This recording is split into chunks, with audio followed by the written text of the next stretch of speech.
데살로니가전서 5장 1절부터 11절까지입니다. 형제들아, 때와 시기에 관하여는 너희에게 쓸 것이 없음은 주의 날이 밤이 도둑이 같이 이를 줄을 너희 자신이 자세히 알기 때문이라. 그들이 평안하다 안전하다 할 그때에 임신한 여자에게 해산의 고통이 이름과 같이 멸망이 갑자기 그들에게 이르리니 결코 피하지 못하리라. 형제들아, 너희는 어둠에 있지 아니하매 그날이 도둑같이 너희에게 임하지 못하리니 그날이 빛의 아들이요 낮의 아들이라. 우리가 밤이나 어둠에 속하지 아니하나니 그러므로 우리는 다른 이들과 같이 자지 말고 자는 자들은 밤에 자고 취하는 자들은 밤에 취하되 우리는 낮에 속하였으니 정신을 차리고 믿음과 사랑에 호심경을 붙이고 구원의 소망에 두구를 쓰자. 하나님이 우리를 세우심은 노하심에 이르게 하심이 아니요 오직 우리 주 예수 그리스도로 말미암아 구원을 받게 하심이라. 예수께서 우리를 위하여 죽으사 우리로 하여금 깨어있든지 자든지 자기와 함께 살게 하려 하셨느니라. 그러므로 피차 권면하고 서로 더욱 세우기를 너희가 하는 것 같이 하라. 아멘.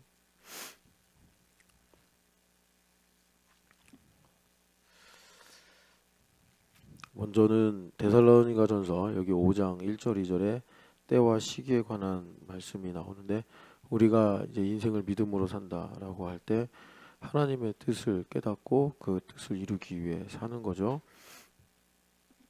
세상 사람들은 내가 원하는 대로 뭐 또 이렇게 멋있는 척하면서 말을 하는데 뭐 마음의 소리를 들어라 그러는데, 뭐 그런 건 세상 사람들이 하는 말이고, 우리는 성령 하나님으로 충만해서 하나님의 뜻이 무엇인지 깨달아서 그 하나님의 뜻을 이루며 사는 것이 내가 영생을 가지고 사는 것이요, 또 하나님 지으신 목적을 내가 이루며 사는 것이다. 근데 그런 삶을 위해서 가장 중요한 것은 여기 말씀대로 때와 시기입니다. 때는 우리가 자주 듣지만 시간을 나타내는 표현 중에 크로노스와 카이로스가 있는데, 이 때와 시기 할 때 때는 크로노스를 말하고 시기는 이제 카이로스예요. 카이로스를 우리가 좀 더 이해하기 쉽게 말하면 어떤 기회, 뭐 찬스 이러잖아요. 하나님의 어떤 일을 하시는 타이밍, 이런 것이 이제 시기에 해당되는데, 예수님도 하나님 나라에 대해서 말씀하실 때 때와 시기에 관해서는 하나님 아버지의 권한에 있다, 이렇게 말씀하셨죠. 여기서도 때와 시기에 관해서는 너희에게 쓸 것이 없다. 너희가 알 바가 아니다. 우리 예수님 믿는 사람들 중에 유혹을 받아서 이 때와 시기를 꼭 이렇게 밝히려고 하는 뭐 자칭 예언자 뭐 이런 분들이 계신데, 쓸데없는 일입니다. 때와 시기는 하나님 고유 권한이기 때문에 하나님께서 아무리 예쁘고 사랑스럽고 믿었다라고 해도 안 가르쳐 주십니다. 그러니까 그걸 알면 내가 뭔가를 착각했구나 이렇게 생각하면 되는데, 꼭 이제 좀 체험을 많이 하시고 또 이런 부분에 관심이 많으신 분들이 이 때와 시기를 건드는데 해봐야 본전도 못 건진다. 그래서 이 때와 시기에 관해서는 너희들에게 쓸 것이 없다. 이건 하나님의 고유 권한이다. 그러니까 때와 시기를 말하는 거는 내가 하나님이 되겠다라는 건데, 그러니까 여기 말씀대로 정신을 차려라 이제 이렇게 가야 되는 거예요. 여러분 혹시라도 너무 속 시원하게 때와 시기에 관해서 말하는 사람들이 있으면 그냥 여러분들 더 이상 대화해봐야 말도 안 통할 테니까. 그렇다고 해서 뭐 그런 분들이 구원을 못 받는다 이렇게 우리가 단정짓는 건 오히려 나에게 해롭기 때문에 매우 신중하게 우리가 분별을 해야 되는데요. 그런데 이 때와 시기에 대해서는 우리에게 쓸 것이 없다, 바울 사도가. 그러니까 본인도 이거 하나님 고유 권한인데, 내가 아무리 삼층천을 갔다 오고 많은 뭐 비밀을 안다고 하더라도 뭐 너희가 내가 알아서 유익이 뭐가 있겠냐 하시면서, 그런데 너희가 자세히 알기 때문이다 이렇게 말씀해요. 이 자세히 안다는 건 우리가 정확하게 뭐 몇 날 몇 시 이런 걸 안다는 것이 아니라, 그러니까 이제 영적인 감각으로 우리가 깨어 있어서 이런 일들을 잘 분별할 수 있다. 그래서 이 때와 시기에 관해서 갈라디아서 4장 4절에 가장 성경에서 디데이라고 할 수 있는 결정적인 이 시기가, 그러니까 예수님의 성육신입니다. 성육신. 그래서 때가 참에 여자에게서 나시고, 갈라디아서 4장 4절인데, 여기서 때가 역시 이제 크로노스인데, 그러니까 때와 시기가 딱 만나는 뭐 그런 걸 성경에서 이제 말하자면 징조다, 사인 이렇게도 말하긴 해요. 그래가지고 그 동방 박사들이 그 사인을 보고 별을 따라서 예수님께 경배하러 온 건데, 이제 우리가 자세히 우리가 자세히 아는 건 뭐냐면, 하나님은 때가 차면 일하신다 이겁니다. 때가 차면 일하신다. 전도서에서도 이 지혜를 이제 특정해가지고 우리한테 가르쳐 주시는데, 그게 다 때와 시기에 관한 거거든요. 근데 시기라는 게 결국 그냥 알파 오메가로 이렇게 우리가 통칭할 수 있는데, 그건 우리가 모른대요. 그러니까 심지어 그것은 하나님의 신격을 찬양할 때 나오는 표현이고, 그래서 계시록에 보면은 하나님께서 시작과 마침이신데 그 영광이, 그 신격이 이제 그리스도에게도 동일하게 적용돼서 예수님이 알파 오메가요, 시작과 마침이요, 처음과 나중이다, 이렇게 이제 주님을 찬양하는 겁니다. 그러니까 우리가 당연히 모를 수밖에 없는 거고 알 수도 없는 거고, 그래서 우리가 다만 아는 거는, 여기서 자세히 알 것은, 자세히 안다라는 거는 뭐냐면, 주님께서 때가 차면 반드시 일하신다. 때가 차면 반드시 일하신다. 그래서 여러분, 그 때를 찬다 이건 뭐냐면, 하나님께서 주신 때에 맞게 우리가 감사하며 또 신실하게 믿음대로 행하며 살아가는 것이 이제 나의 삶의 때가 이제 차는 것입니다. 그래서 이 때와 시기가 중요한 건 뭐냐면, 우리가 뭔가를 막 하고 싶을 때 있잖아요. 그러면 이제 좀 뭐 섣부르신 분들은 이게 하나님 뜻이야 막 이렇게 이제 단정을 내리고 막 돌진을 해요. 뭐 제가 불가지론을 얘기하는 건 아니지만, 너무 단정 내리는 식으로 이렇게 확신을 가지면 뭐 일부는 맞을 수 있으니까 또 아닌 것도 많다. 그래서 지혜는 때와 시기의 문제를 하나님께 드리고 하나님을 철저히 의지하는 것이고, 이 때와 시기의 문제, 이걸 이제 하나님께서 회개문으로 잡으시는 거예요.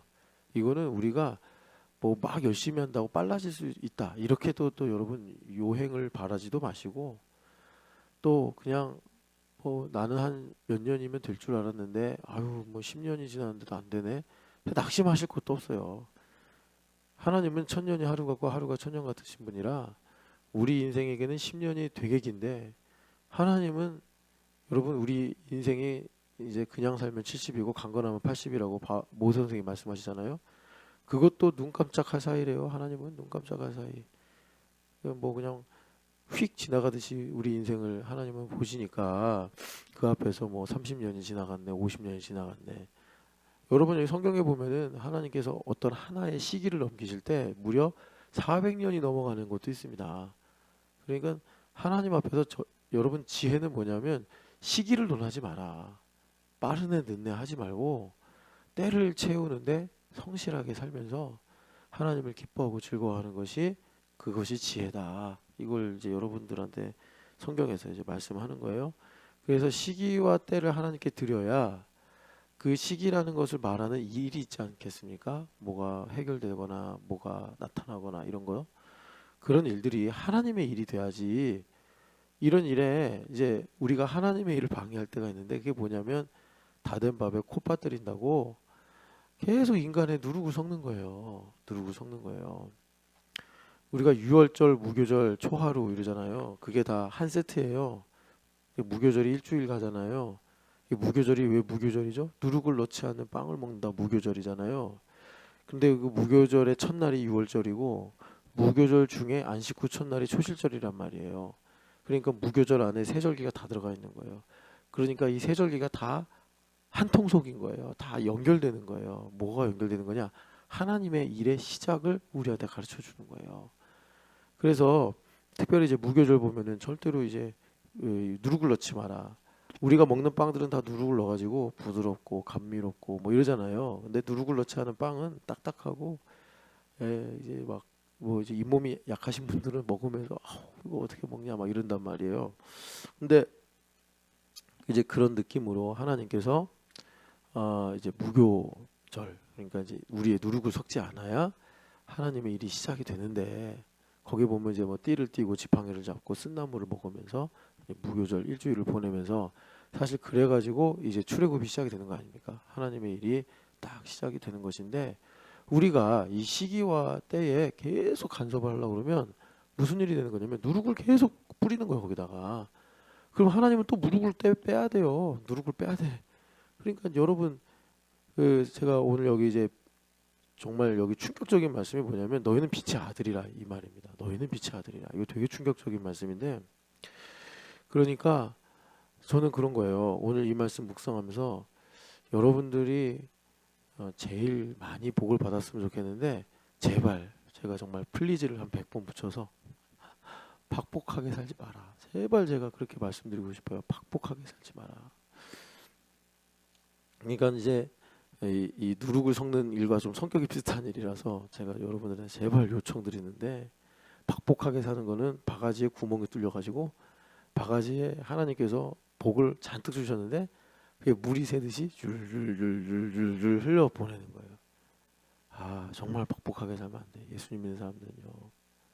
무슨 말이냐? 일단 누룩은 여러분 섞지 마세요. 때와 시기에 대해서 그러니까 하나님께서 이거 나에게 명령하십니다. 한숨도 쉬지 마요. 한숨도. 이런 것도 하지 마요. 그럼 또 그 누룩 빼야 돼.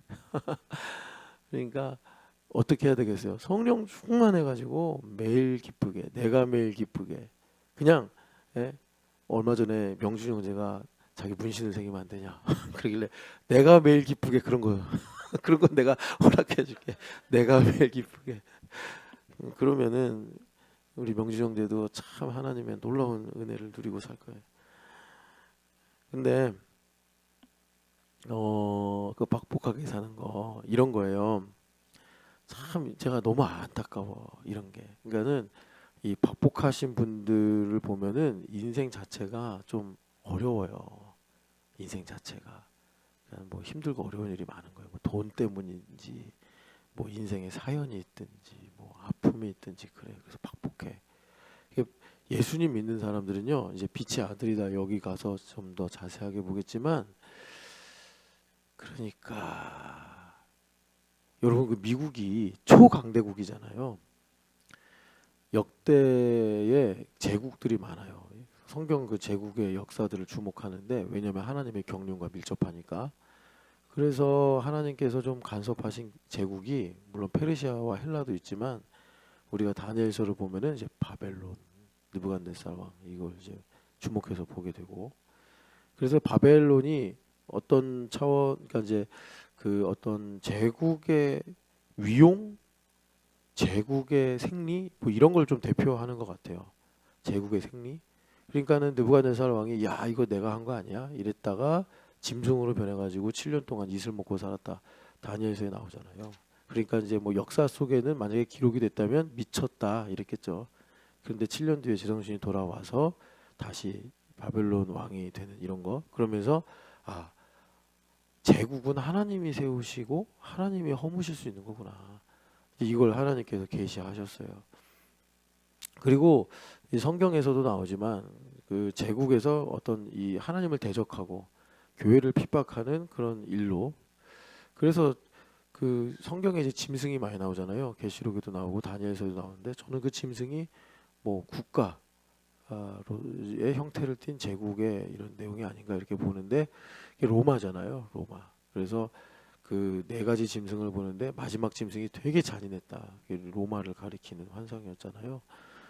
그런데 이 역사에 이제 여러 가지 기록들이 있을 테니까 가장 그러니까 생산성이 좋았던 제국이 미국입니다. 미국. 그래서 미국이 지금 막 난리치잖아요. 리쇼어링 한다고 해가지고 막 뭐 삼성도 뭐 텍사스에 공장 짓고 SK도 어디 가서 공장 짓고 뭐 TSMC도 1,000억을 갖다가 바치고 더 가져오라고 그러고 누구죠 또 그 소프트뱅크의 그 손 사장님 그분들도 그분도 돈 싸들고 막 지금 갖다 주고 왜 그러냐면 미국이 이렇게 뭐 일종의 산업혁명 뭐 산업의 변화 이런 걸 하면서 제조업을 다 이제 인건비가 싼 나라로 줬단 말이에요. 시장 경제 원리를 따라서. 근데 와서 보니까 지금 와서 보니까 뭐 이제 미국의 뿌리부터 마약으로 썩어가고 있고 기독교는 예전 같지 못하고 뭐 이제 중국은 무섭게 따라오고 그런데 이제 제조업이 어떻게 보면 산업의 근간인데 없으니까 트럼프가 막 이제 멕시코에도 관세 매기네 뭐하네 하면서 협박하면서 지금 저러고 있는데 원래 미국이 우리나라 원조할 때 1950년 그러니까 2차 세계대전 끝났을 때 전 세계의 생산의 60%를 이제 차지했었대요. 그러니까 대단한 뭐 로마보다 훨씬 더 생산성이 좋았다고 하더라고요. 근데 그럴 때 여러분 우리가 사실 그렇게 미국의 원조를 받았잖아요. 뭐 이렇게 뭐 스팸, 뭐 옷 이런 거 말고 미국의 6만 명의 젊은이들이 그 젊은이가 어떤 젊은이들이냐면 18, 19, 20, 21, 22 그런 꽃다운 나이예요. 우리나라 애들이 군대 갈 나이. 그런 친구들이 여러분 대한민국을 뭐 알기나 했겠습니까? 그냥 자유를 위해서. 자유를 지키기 위해서 와가지고 6만 명이 죽었단 말이에요. 이거 어마어마한 사건이. 우리나라 어디 군대 이게 동원돼가지고 가가지고 100명만 죽어도 난리 날 거예요. 지금 뭐 미국 어디 가가지고 이라크 이런 데 가면 막 지금 우크라이나에도 그렇지만 빨리 이제 돌아오게 하려고 하잖아요. 근데 우리나라 그렇게 은혜를 받은 거예요.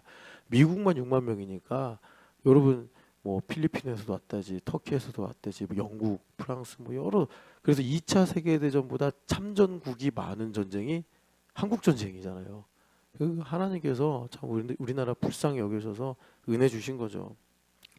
그래서 그때만 해도 미국의 스피릿이 뭐냐면 이거는 미국의 어떤 철학자, 사상가, 교육가들이 이구동성으로 하는 말이에요. 이거는 신앙으로 하는 말이 아니라 그냥 사상적으로 하는 말인데 미국이라는 나라가 영국한테 핍박받고 지배받다가 독립을 해가지고 약간 서구권인데 서구에 있지 않고 이 아메리카 그러니까 이제 이런 이제 중간 정도에 있다고 봐야 되나? 아시아와 서구 중간 정도에 그렇게 있으면서 뭐 이제 아메리칸 드림이다 뭐 이런 얘기도 하면서 이 관용이 미국의 스피릿이거든요. 그러니까 미국은 그 뿌리가 없는 그런 좀 짧은 역사에 갑자기 급조된 나라예요. 그래서 미국이 제일 잘하는 게 정치고 미국이 가지고 있는 사상의 어떤 사상이라고 할 수 있는 게 이제 관용 정신인데 그래서 뭐 멜팅 팟이다 막 이런 얘기도 했잖아요 옛날에. 근데 지금 이제 그런 걸 다 잃어버렸잖아요. 다 잃어버리고 어쨌든 간에 쇠락의 길을 걷는 거 아닌가 이런 생각을 하는데 그런데 이제 제가 여러분들에게 말씀드리려고 하는 거는 하나님께서 이런 이제 제국의 역사를 통해서 하나님의 경륜을 펼쳐 주시는데 그러니까 관용적이 되어야 된다고 성령 충만해서 너그러워야 된다고 예수님 믿는 사람들 복 받으려면 근데 상처가 있고 아픔이 있고 하여튼 그러면 계속 자기도 의식을 못할 거예요. 심지어 여기 이제 전지현 집사님이 만약에 박복하다고 합시다. 박복하다고 하면 지현 집사 왜 전보미 집사 머리 갖고 뭐라 그래? 전보미 집사가 머리가 지난주도 똑같고 지지난주도 똑같은데 전지현 집사가 그러는 거예요. 아우 뭐 보미 언니 머리 왜 저래? 그런 게 박복한 거예요. 그러면 하나님께서 복을 주셔도 그게 줄줄줄 새나간다는 게 뭐예요? 결국 마귀가 다 이제 지 거라고 가져간다는 거예요. 그러니까 예수님 믿는 사람들은 그냥 그게 습관이 됐어. 그러면 주위에서는 절대 동의해 주지 말아요. 그런 말 할 때. 그러면 한마디만 하고 끝나잖아요. 머리가 왜 저러지? 이렇게 운을 띄울 때 뭐가? 이러면 또 한마디 더 하고. 왜 그랬대? 그럼 두 마디 더 하고. 그래서 그 사람 박복하게 만드는 거예요. 여러분들이 만약에 뭐 보복을 하고 싶은 사람이 있으면 그런 식으로 보복을 하시든지. 근데 우리는 여러분 그러면 안 되잖아요. 우리는 용서하고 사랑하고 이해하고 살아야지. 이런 거예요. 하여튼 뭐 이런 안 좋은 거를 계속 얘기해봐야. 근데 이게 너무 다반사야 우리 삶에. 근데 너무 안타까운 거예요. 더 복받아서 더 존귀해지고 더 거룩해지고 더 영광스러워질 수 있는데 하나님을 가까이 할 수 있는데 예? 이게 참 그게 습관인 것 같아요. 제가 교회 그게 되게 많아요. 교회에 여러분 교회 생활 한 2, 30년 하신 분들 알잖아. 그걸 이제 성경에서 수군 거린다 이러는데 그냥 그런 거 정말 사실적으로 보이면 그냥 하나님께 말하세요. 하나님 보미 집사 머리는 왜 그런가요? 예, 뭐 효진이 옷은 왜 그런가요?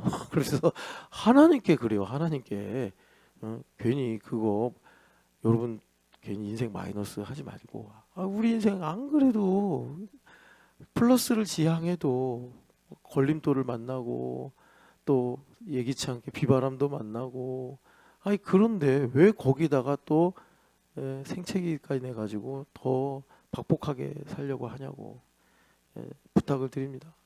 그 박복하게 살지 마. 우린 빛의 아들이에요, 빛의 아들. 빛의 아들은 뭐냐? 보는 것마다 빛이라고요. 보는 것마다 빛이라고. 어둠을 봐도 빛이고 빛을 봐도 빛이고. 근데 여기 보면 이제 어둠에 속한 사람들은 빛을 봐도 어둠이래요. 태양을 봐도 어둠이야. 달을 봐도 어둠이고 별을 봐도 어둠이고. 왜 그래요? 성령 충만하지 않으니까. 여러분 그래 이 빛의 아들로 사시면 어둠도 빛으로 바뀝니다. 여러분 내 인생에 참 힘들고 어려운 일이다. 그것조차 하나님께서 하나님의 선하신 뜻으로 바꿔주신다고요.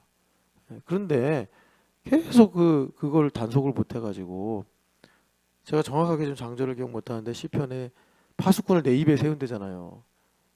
파수꾼을 좀 안 되시면 한 10명 세우세요. 파수꾼. 아 제가 왜 그러겠어요. 그게 제가 어려서부터 교회를 다니는데 정말 기도도 많이 해. 교회 봉사도 많이 해. 그럼 하나님 얼마나 복을 주고 싶으시겠어요. 그런데 박복해요. 짜! 밴댕이 손가락지. 아, 왜 그래요, 왜? 넓게 살아야지. 그러니까 그냥 제로섬이에요. 신나게, 제가 저 옛날 어렸을 때부터 교회 다니면서 진짜 그게 미스테리였다니까. 교회에서 철야 기도해. 교회에서 1등으로 섬겨. 전도하면 전도하러 나가. 뭐 하면 뭐 해. 그래 놓고서는 다 털리는 거예요. 입단속 잘못해가지고. 박복하게 말하고 그래가지고. 그래서 제가 부탁을 드리는 건데, 참. 근데 여러분, 잘 박복하는 사람 주변에 있으면 나도 박복해집니다. 그러니까 여러분들 웬만하면 너그러우신 분들과 함께 있는 게 좋아요. 그런 대화, 그런 분위기에 있는 게 이게 매우 영적인 문제이기 때문에 그래요. 매우 영적인 문제이기 때문에. 그래서 저는 여러분들이 이제 이렇게 신앙생활을 하는 만큼 참 잘 되고 또 형통하길 바라는데 그래서 드리는 말씀이에요. 박복하게 살지 말자. 지금 트럼프 얼마나 박복합니까? 여러분 미국에 전성기가 있었다. 그때는 참 어려운 나라 살피고 우리나라 와가지고 6만 명의 젊은이들이 피를 흘리고 그리고 교회들 지어주고 뭐 학교도 지어주고 다 미국의 사람들이 지어준 거 아니에요. 기도하면서 여기도 이대도 연대도 다 미국 사람들이 지어준 거 아니에요. 이런 참 복된 나라였는데 그래서 여러분 우리는 빛의 자녀다. 그래서 여기 보면은 파격적인 말씀이 여기 5절에 자 너희는 모두 빛의 아들이다 이 말씀이. 그러니까는 이제 데살로니가 교회 성도들한테 하는 말이잖아요. 거기에는 믿음이 작은 사람이 있고 믿음이 큰 사람도 있고 뭐 약한 사람이 있고 강한 사람이 있고 다양한 사람들이 있을 텐데 예외 없이 너희들은 모두 다 기도를 1시간 하는 사람이 있고 기도를 10분 하고 사는 사람이 있고 그런데 이제 우리 신촌여학교로 말하면 우리 모두가 빛의 자녀다. 빛의 아들이다. 여기서 아들이라고 말한다고 여성분들이 소외감 느끼지 마시고 이 아들은 그러니까 무슨 말이냐면 이제 자녀니까 소속을 하나님 말씀하시는 거고 아들이다 그러면은 지금은 이제 그런 게 없었지만 고대 사회에서는 상속권이 아들한테 갔잖아요. 그래서 지금 갑자기 생각이 안 나는데 므낫세 지파의 슬로브핫의 딸들 그죠? 슬로브핫의 딸들이 아들이 아니라 상속권이 없으니까 여호수아한테 가가지고 이거 하나님께서 우리 가문에 주신 하나님의 유업인데 이게 므낫세 지파 건데 우리가 아들이 없어서 그러니까 다른 지파로 시집을 가면 그 지파의 땅이 돼서 이게 바뀌지 않습니까? 이런 법리를 가지고 얘기하니까 여호수아가 니들 말이 맞아 해가지고 니들이 상속해 해서 슬로브핫의 딸들이 상속을 받으면서 단선 하나 너희들은 므낫세 지파 안에서만 시집을 가라 해가지고 그 기업이 이제 므낫세 지파 안에 유효하게 했단 말이에요. 그러니까 하나님께서 여기서 아들이다라고 말하는 건 우리 모두가 남자든 여자든 간에 하나님의 나라의 상속자다라는 것을 이제 주님께서 말씀해 주시는데, 여기 보면은 그래서 너희 모두, 여기 너희는 다 그러니까 금방 휙 지나가면 우리가 깊이 인지를 못하고 묵상을 못할 수가 있는데, 너희는 모두, 뭐 데살로니가 교회 처음 나온 사람이 오늘 이 말씀을 설교로 듣는다, 그 사람부터 모두 빛의 아들이요, 이렇게 말씀하시는 거예요. 그러니까 무슨 말이냐면, 예수님께서 요한복음에선 그러셨잖아요. 빛에 거하라, 빛을 믿으라, 이렇게 말씀하셨어요. 그런데 데살로니가 전서에서 바울 사도는 빛을 믿으라, 빛의 자녀가 되라, 이렇게 얘기하지 않고 이미 너희는 빛의 아들이다. 그런데 그 중에 뭐 몇 명만, 기도하는 사람만, 뭐 이런 사람만이 아니라 모두 다. 그게 무슨 뜻입니까? 우리가 빛의 아들로 살아가는 것은 하나님의 일방적인 사랑에 있다, 이겁니다. 내 자격, 내 조건에 있는 것이 아니라 하나님의 주권에 있는 것이다. 그러니까 우리는 어떻게 해야 되겠어요? 믿어 버려야 될 문제란 말이에요. 믿어 버려야 돼. 예. 그래서 우리에게 성령 하나님께서 우리가 제일 먼저는 너는 빛이다, 이렇게 말씀하신단 말이에요. 그래서 설교를 하실 때 빛의 자녀가, 여러분 세상의 소금이요 빛이 세상의 빛이라 하셨으니 빛이 됩시다, 이러면 틀린 말이에요. 주님 빛이 되라고 안 하셨고 빛이다, 이렇게 말씀했죠. 그죠? 비와 비컴의 차이라고 해야 되나? 하여튼 그렇습니다. 그래서 하나님의 일방적인 사랑으로 난 빛이에요. 그러니까 박복하게 살지 말자는 거예요. 왜 인생의 바가지에 구멍을 숭숭숭숭 뚫어가지고 남 좋은 일 시키냐고. 그 남도 좋은 이웃이면은 남 좋은 일이 유익이 되겠지만, 그 철천지 원수 아닙니까? 그 원수막이 쾌재를 부르는 일을 왜 하냐는 거예요. 왜 예수님 믿는 사람들이 그렇게 다 하나님께 은혜와 사랑과 축복을 받아놓고서 왜 흘리고 다니냐고요. 왜? 너무 안타까워. 제가 이름도 다 기억해. 그 할머니들, 지금 제 할머니들 되셔서 우리 어머니 친구들이니까, 그분들 그렇게 기도 많이 하고 막 정말 그 용사처럼 교회 1등으로 섬기고, 뭐 주일학교면 우리 어머니 예전에 저 다니던 교회도 조그만 교회예요. 그러니까 주일학교 해야 돼, 여전도회 해야 돼, 구역장 해야 돼, 뭐 또 교회에서 뭐 이런 거 저런 거 있으면, 이제 우리 4층 공사 옛날 같으면 저런 거 그냥 하루 종일 그 뭐 형제들은 휴가 내고 엄마들 애들 학교 보내고 와가지고 저거 깔고 뭐 칠하고 붙이고 그러던 분들이에요. 그러니까 얼마나 하나님께서 복되게 하시겠어요. 그래서 복을 받기도 했어요, 그분들이. 근데 안타까운 거는 참 여러 가지로 이제 박복한 일도 있었다. 어려서 보면서 그랬다고. 다시 한번 말씀드리지만 그게 되게 치명적이에요. 수군거림. 그거 정말 여러분, 예수 믿는 사람, 신령한 사람이기 때문에, 영적인 사람이기 때문에 그런 거 상당히 주의해야 된다. 그래서 다시 보시면 너희 모두 하나님의 빛의 자녀다.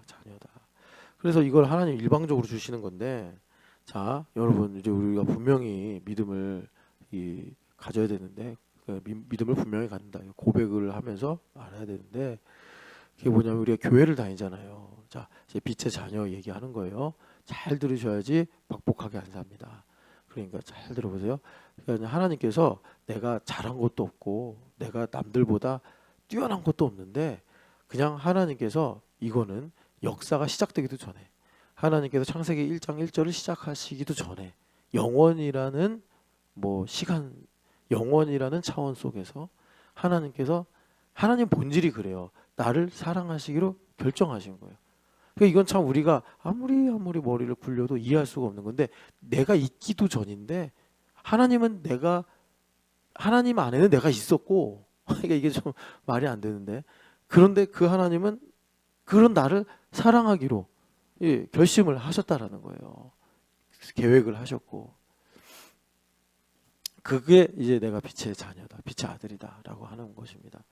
그래서 그렇게 돼야지 이제 말씀대로 나의 인생에, 여러분 그냥 비율로 말해도 우리 인생의 절반은 낮이고 절반은 밤이잖아요. 그죠? 그러니까 시간적으로도 그렇고, 인생의 호불호로도 그렇고, 행불행도 그렇고, 만남과 이별도 그렇고, 내가 소유하는 것과 상실하는 것도 다 50대 50이에요. 그래서 욥 할아버지가 참 이분이 대단한 철학자이기도 한데 인생이 뭐냐? 제로섬이다. 빈손으로 왔다 빈손으로 가는 거 아니냐. 이제 이렇게 인생의 의미에 대해서 말씀하신다고요. 그러니까 우리 인생은 절반은 빛, 절반은 어둠이에요. 절반은 죽음이고 절반은 생명이라는 거예요. 그런데 우리가 그러니까 어떤 그 성질의 차원에서 영적인 차원 말고 빛에만 머물러서는 인생 절반을 버리고 인생 절반을 부정하고 인생 절반을 빼앗기고 사는 거잖아요. 어둠도 빛이라고 성경은 말씀하시잖아요. 예수 그리스도 안에서. 그 놀라운 신비와 능력과 그런 복을 하나님께서 어떻게 주시냐면 먼저 나에게 하나님의 일방적인 사랑을 깨닫게 하셔서 우리한테 너는 빛의 자녀다. 이 믿음을 우리에게 갖게 하시는 거예요. 난 빛의 자녀구나. 내가 빛의 자녀가 모호한 상태니까 내가 빛의 자녀라는 것이 모호하니까 그러니까 어려운 일이 오면 힘드네. 좋은 일이 오면 날 사랑하시나 보네. 그러다 뭐가 또 안 풀리면 하나님 우리는 원래 또 진노의 자식이었잖아요. 진노 아래. 그러니까 또 하나님은 나를 뭐 사랑하지 않으시나 보네. 이제 이렇게 왔다리 갔다리 하는 거예요. 그러니까 주님께서 이런 마음에 정함이 없는 자는 응답을 받으리라고 생각하지 마라. 응답을 주셔봐야 또 어디 가서 다 흘려버리고 와버리니까. 그러니까 이게 되게 이제 중요해요. 우리가 하나님의 빛의 아들이라는 분명한 믿음을 가지게 되면 내가 빛덩어리라고 빛의 아들이니까. 아니 그러면 여러분 이 여기는 불을 다 꺼요. 그리고 핸드폰에 이제 손전등 있잖아요. 그거 뭐 콩할 만한 빛 아닙니까? 걔를 딱 켜요. 그러면 여기 어둠이 한 뭐 9,999% 손전등이 그 1%란 말이에요. 그런다고 이 손전등을 켰는데 캄캄합니까? 아니잖아요. 그놈이 빛을 발하잖아요. 손전등이. 내가 빛덩어리가 되면 내가 가는 곳은 다 빛이 되는 거예요. 힘든 일, 가난한 일, 아픈 일, 눈물 짓는 일이 있어도 이게 이제 그리스도를 믿는 믿음의 뭐 말하자면 매력. 안 믿는 사람들한테 우리가 호소하면서 예수님을 믿어야 좋습니다. 뭐가 좋은데? 라고 물어볼 때 우리가 이게 좋습니다라고 말할 수 있는 그런 거예요. 우리 인생의 절반은 어둠 아닙니까? 그런데 그리스도 예수 안에 들어오면 예수님은 빛이시라. 그 예수님께서 나에게 빛의 광채를 비추시고 우리가 빛의 아들이 되어서 내가 좋은 일만 있어야 인생이 행복한 게 아니라 좋은 일이든 안 좋은 일이든 그리스도 예수 안에서 하나님의 부르심의 뜻대로 우리의 인생이 빛이 됩니다. 빛이 됩니다. 그러니까 뭐 말하자면 해결이 되고 그 일에 대한 하나님의 뜻을 깨달아 감사가 되고 이러면서 우리 인생이 성숙하고 열매를 맺고 형통하게 되는 일이 일어나게 됩니다. 뭐 이렇게 이제 말씀하는 거죠. 그래서 여러분 우리는 교회를 다니잖아요. 교회에 와서 예배도 하고 사람도 만나고 봉사도 하잖아요. 그럼 이런 일을 하나님은 왜 시키실까? 한번 이런 거 좀 의심 좀 해봐요. 하나님 천사들이 뭐 어떨 때는 천천히요 만만이라고도 하시는데 아니 천사들이 주일학교 하게 하시고 천사들이 전도하게 하시고 천사들이 대청소도 하게 하시고 아니 하나님 다 하실 수 있는데 왜 천사들 나보다 똑똑하고 나보다 능력도 많은데 천사들 대신에 시간도 없고 시키면 잘 알아듣지도 못하는 나를 왜 하나님은 굳이 그 포도원의 주인처럼 교회로 불러오셔서 수고를 하실까? 주님께서 왜 나한테 이렇게 기회를 주실까? 그거는 여러분 에베소서 1장을 한번 보세요. 교회를 왜 다니는지는 알고 다녀야지. 우리가 교회 다니면서 박복하게 사는 그런 일이 안 생긴단 말이에요. 1장 3절 말씀 같이 읽어보겠습니다. 찬송하리로다 하나님 우리 주 예수 그리스도의 아버지께서 그리스도 안에서 하늘에 속한 모든 신령한 복을 우리에게 주시되 아멘. 교회를 다니는 이유는요. 뭐 아픈 사람도 낫기도 하겠죠. 또 가난한 사람도 가난에서 벗어나는 일도 생기겠죠. 뭐 여러 가지 뭐 현상들이 있겠지만 그 모든 것은 사실 이제 드러나는 현상일 뿐이고 여러분 교회 다니면서 오히려 병에 걸릴 수도 있습니다. 목사님들도 병 많이 걸려서 돌아가시기도 하고 투병하시기도 하는데 뭐 교회가 무조건 병이 낫는 곳은 아니에요. 다 하나님 뜻대로 전도서의 말씀대로 건강할 때가 있으면 아플 때도 있는 거고, 근데 그런 모든 일들을 통해서 우리가 믿음을 더 세우고 하나님을 더 사랑하는 것이 이제 우리에게 하나님께서 주시는 은혜인데, 여기 보면은 교회를 왜 다니느냐? 신령한 복을 받는다. 신령한 복을 받는다. 그러니까 여러분, 이제 질병도 여러 가지가 있습니다. 내가 너무 스트레스를 많이 받고 내가 너무 이제 건강을 관리 안 해서 뭐 그래서 생기는 병도 있고, 또 유전적인 병도 있고, 또 이유를 알 수 없는 병도 있고 그래요.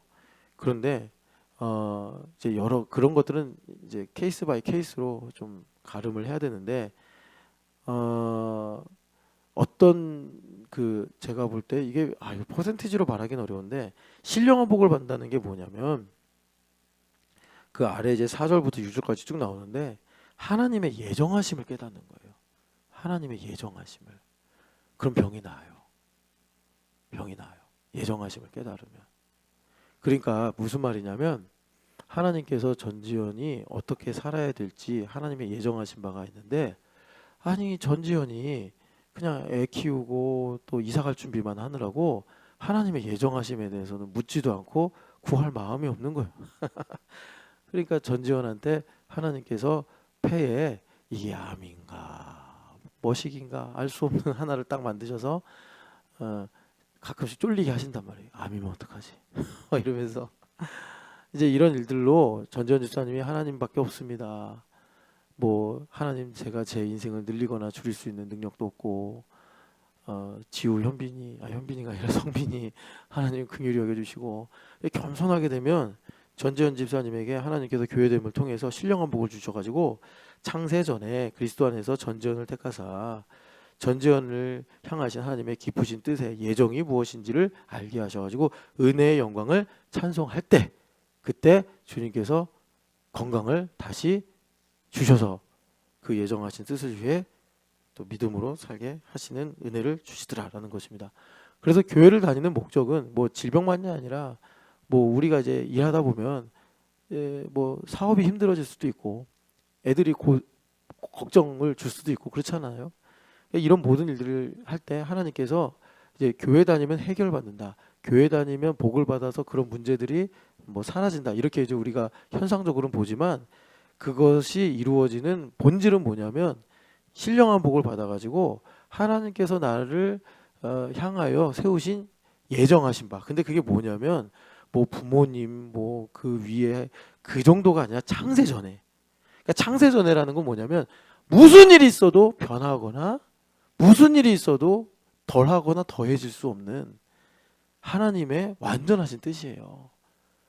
거기까지 우리가 어떻게 갑니까? 시간으로도 수천 년, 수만 년일 텐데 우리가 무슨 수로 뭐 그걸 어떻게 우리가 알고 깨닫고 파헤칠 수가 있겠어요? 믿음으로만 되는 거예요. 믿음으로만. 그래서 그 첫 단추가 뭐냐면 그걸 우리한테 알려주시려고 성령 하나님 오셔서, 성령 하나님 오신 일이 너무나 하나님의 이 경륜에서 중요한 일이에요. 그래서 로마서 8장을 가보면, 로마서 8장을 보시면 예정에 대해서 말씀하시는데, 8장에 그 예정이 뭐냐, 15절입니다. 14절부터 16절까지 읽어보겠습니다. 무릇 하나님의 영으로 인도함을 받는 사람은 곧 하나님의 아들이라. 너희는 다시 무서워하는 종의 영을 받지 아니하고 양자의 영을 받았으므로 우리가 아빠 아버지라고 부르짖느니라. 성령이 친히 우리의 영과 더불어 우리가 하나님의 자녀인 것을 증언하나니. 그러니까 성령 하나님 오셔서 하나님의 아들, 자녀인 걸 증언한다는 거예요. 그러니까 히브리서에 보면은 우리 인생의 고난을 가지고 하나님의 초달이다 그래. 그래서 피곤한 무릎을 일으켜 세우시고 어그러진 무릎을 곧게 펴셔서 어떻게 하는 거예요? 믿음의 경주를 이렇게 달리게 하시는 거예요. 그게 하나님께서 우리 인생에 허용하시는 고난이요, 그거는 우리를 하나님께서 진노로 저주하시는 것이 아니고, 그러니까 그것이 형벌이 아니고 우리 부모님이 우리에게 초달하시듯이 우리를 강하게 하시고 또 우리를 온전하게 하신 하나님의 은혜다. 그런데 그걸 우리가 뭐 내가 뭐 심지가 깊다고 내가 뭐 지혜롭다고 해서 되는 게 아니라 성령 하나님께서 오셔서 증언을 해주셔야 된다. 그래서 여기서 되게 중요한 건데요, 교회 다니면서 그러니까 교회 여러분이 교회 다닌다, 교회가 된다. 이거는 성령 세례요, 성령 충만이라고 예전에 한번 말씀드렸어요. 그러니까 신령한 복을 받는다는 거는 내가 마치 기름이 떨어지면 주유소 가서 만땅 채우듯이 우리가 교회 와서 성령 충만을 받고 가는 거예요. 이게 유지가 되는 거예요. 그러니까 그 믿음의 분량은 사람마다 달라요. 그 조그만 경차는 조금 들어가고 교회차 같이 카니발 같은 건 크게 들어가고 믿음의 분량에 따라 성령 충만은 달라요. 그러니까는 그런 이제 성령 충만을 일주일에 한 번만 해도 근데 뭐 그렇게 해서 충만하게 살지 모르겠는데 여하튼간에 어떤 사람은 하나님께서 계속 새벽에 깨우셔가지고 피곤한데도 불러다 하나님께서 기도시키고 만나주시고 이러는 건 왜 그러냐면 하나님께서 인정해야 돼. 빨리 인정해야 돼. 아, 나를 가까이 하시기를 기뻐하시는구나. 나의 1초는 그냥 1초가 아니라 제사장의 1초구나. 제사장의 1초는 뭐냐? 제사장은요, 여러분 그 수송아지로 하나님께 속죄제를 드리는 사람이란 말이에요. 그게 민족의 죄를 회개할 때예요. 그러니까 민족이 10,000,000명이다. 그러면 그 사람의 1초는 10,000,000초가 되는 거예요. 그러니까 하나님께서 그렇게 그를 소중히 여기시고 귀하게 보신다는 거예요. 그러니까 하나님께서 새벽에 자도록 내버려 두실 수 있겠습니까? 저 녀석의 1초가 일본의 12만 아니야 12만이지 1억 2천만 초인데 주님께서 재우면 되겠냐고. 그러니까 가가지고 천사 보내서 엉덩이 발로 빵 차가지고 안 일어나. 그래가지고 이렇게 새벽에 나오는 거죠. 근데 베드로 선생님 그러셨다잖아요. 그렇게 성문이 탁탁 열리니까 이게 꿈인가 환상인가 그러다가 이제 새벽에 차가운 공기가 폐로 확 들어가니까 아 이거 꿈이 아니라 진짜구나.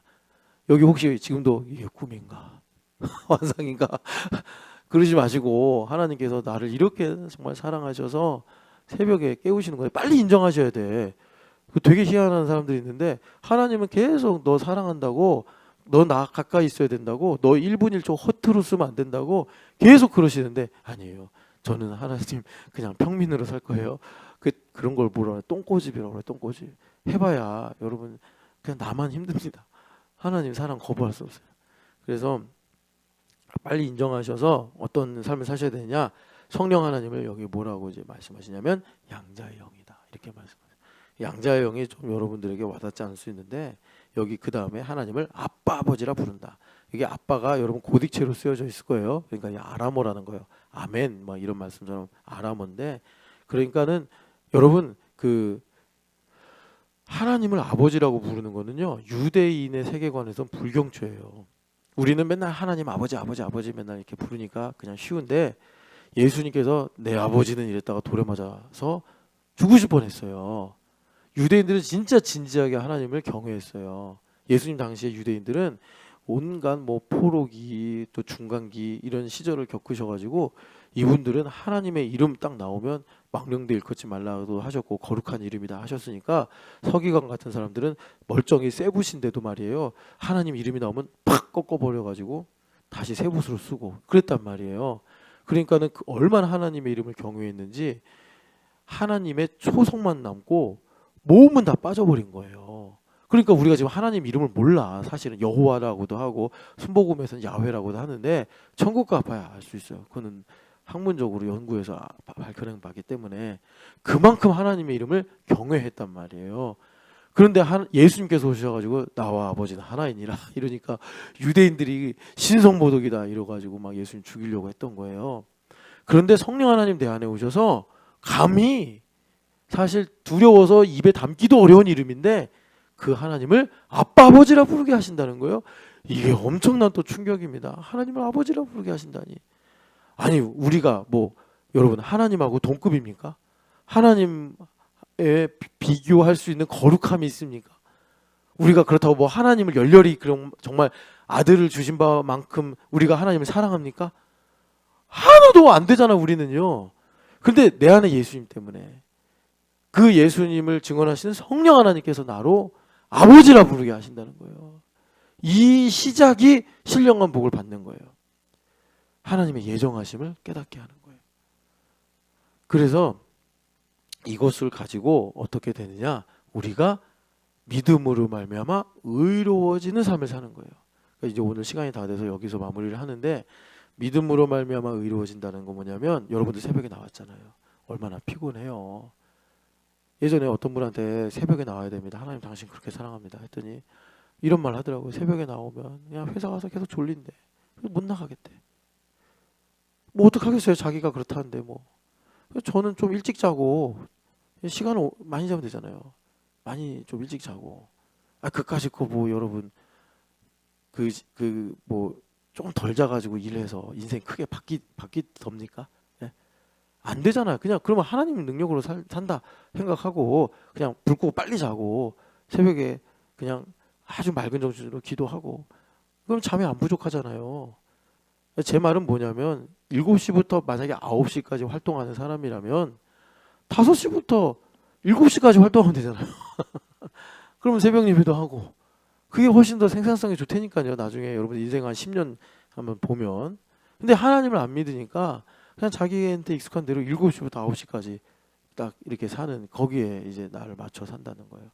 제가 이제 여러분들한테 무슨 말씀 드리려고 하냐면 새벽에 우리가 이렇게 기도하고 예배하잖아요. 이런 거 이제 대표적으로 성령 충만하게 되면 양자의 영이 있어서 하나님을 사랑해서 새벽에 나오게 된다는 거예요. 그 인생이 달라지는 거예요. 그러면 말하자면 예수님께서 일하시는 삶이 돼요. 내가 예수 그리스도로 충만하여 하나님을 사랑하고 하나님을 기뻐해서 이것이 마치 모세 혈관의 피처럼 내 온몸에 파고 들어가듯이 하나님을 사랑해서 하나님을 기뻐하는 마음으로 믿음으로 행하는 일이 내 1분 1초 모세 혈관과 같은 삶의 순간순간까지 파고 들어가면 거기서 생명이 나오고 그리고 거룩하게 하시는 역사가 나오고 거기서 승리가 있게 되더라라는 것입니다. 그러니까 참 제가 아쉬운 거는 아까 박복한 얘기도 했지만 하나님 나를 얼마나 사랑하시는지를 몰라. 여러분 제가 중간을 생략하고 말씀드릴게요. 전지현 집사님을 보면서 왜 말을 저딴 식으로 해? 제가 그렇게 생각할 수 있잖아요. 제가 하도 컨디션이 안 좋고 그러면 그건 사실 뭐냐면 여러분도 아시겠지만 전지현 집사님을 창조하시고 구원하시고 사랑하시는 하나님한테 뭐라고 하는 거예요. 하나님 그거 안 속아요. 하나님은 그 말을 들으면서 제가 그런 말을 하면 너 전지현한테 뭐라고 하지 마가 아니라 너 왜 나한테 뭐라고 그래? 이렇게 되는 거예요.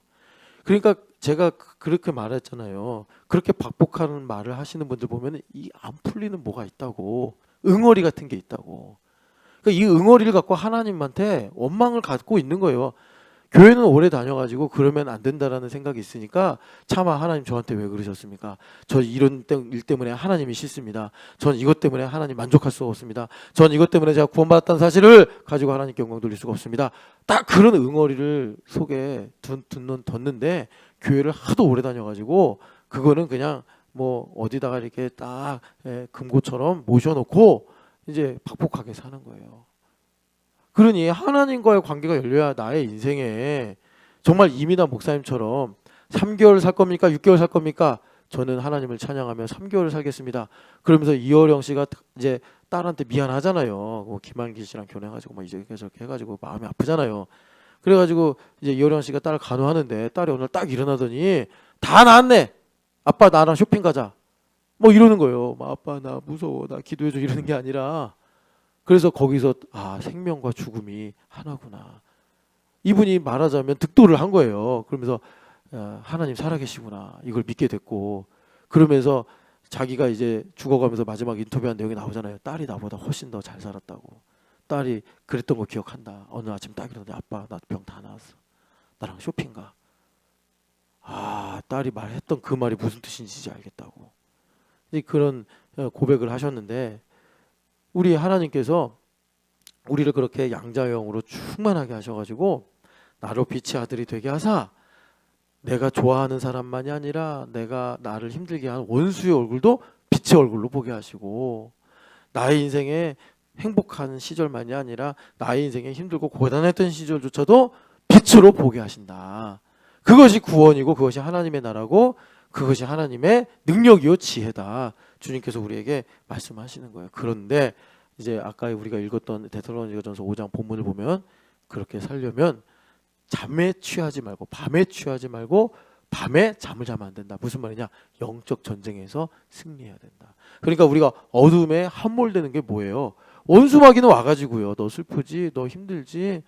너 마음 누가 알아주냐? 막 이렇게 원수의 입맞춤을 해가지고 우리를 다시 예전처럼 어둠으로 끌어다가 가두려고 한단 말이에요. 그러니까 어떻게 하래요? 사랑과 믿음으로 호심경을 입고 구원의 소망의 투구를 써가지고 그런 원수막의 모든 이 원수의 입맞춤에 분별하여 대적을 하면서 우리가 빛의 아들로 하나님의 뜻이 무엇인가, 하나님의 일이 무엇인가를 깨달아 어떻게 해야겠어요? 일어나라, 빛을 발하라. 빛을 비추며 살아야 된단 말이에요. 우리가 빛을 비추며. 빛의 아들이니까 빛을 비추며 사는 게 뭐예요? 찬양하고 감사하고 축복하고 우리가 그렇게 말씀을 선포하고 사는 것입니다. 여러분, 일어나 빛을 비추시는 새벽이 되시기를 축복합니다.